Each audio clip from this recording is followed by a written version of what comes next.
Welcome to Zwide Media. If you're new to this channel, please subscribe. Don't forget to like, comment, and share. Here's a new video for today. Enjoy.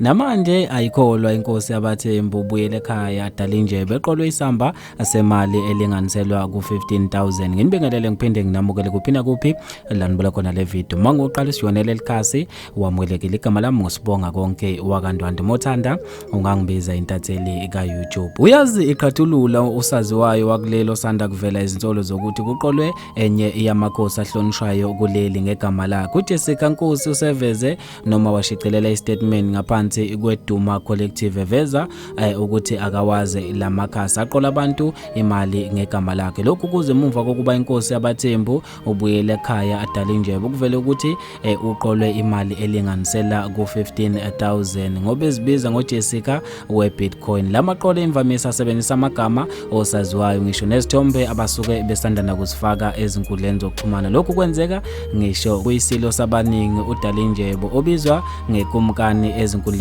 zokuxhumana njengoba eyinkosi. Okhulumele ikumkani umntwana omthunzi ngonyama wacashunwa ichaza ukuthi ke lo 15,000 kwakuthenjiswe ukuba uzobuya usunenzalo ka430,000 ezinsukwini ezimbili. Statementeni lekumkani yamkhipha uJessica iveza ukuthi akahlangene nakancane nalobu uqola nhlobo lwebhizinisi okuthiwa ulwenza ezinkundleni zokuxhumana. uJessica uyazwelana nabo bonke abayizisulu nabathe bagileka begilwa ilama aqolo. uJessica ube esenxusa bonke abantu kuba ke mababike kwabomthetho abaseduze nabo. Kule statement athe asikhipha eziqhelelanisa nalezi nsolo zokuqolwa kwabantu ngegama lakhe. Bafethu ngizofisa mina ukwazi ukuphala kweni khona lapha kwi-comment section ngalo lo daba ukuthi ngampela wena uyakholelwa na kulezi zinto zo Bitcoin. Bafethu mina njengentatheli ka YouTube sengiphuma kanje ngithi awungibambeke evidweni elandelayo. Ungakhohlwa ukusilandela ezinkundleni zokuxhumana @zwide_media. Mina ke